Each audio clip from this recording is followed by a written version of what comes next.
one of the witnesses on scene did approach him, at which point he had stopped.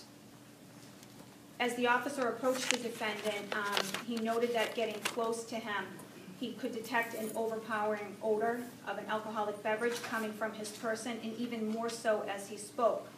He asked him which vehicle he was driving. He motioned to the white Land Rover.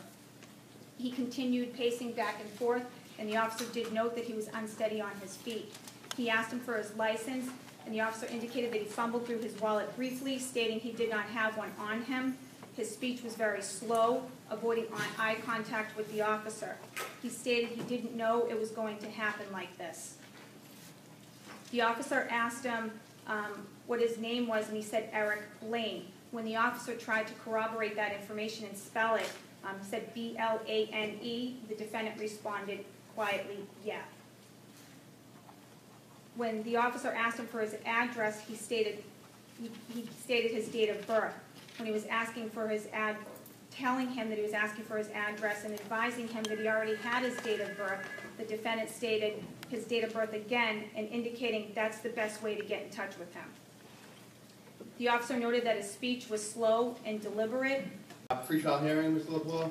Yes. Okay. And defendants held without bail for a period not to exceed 60 days, which would expire October 23rd. Thank you.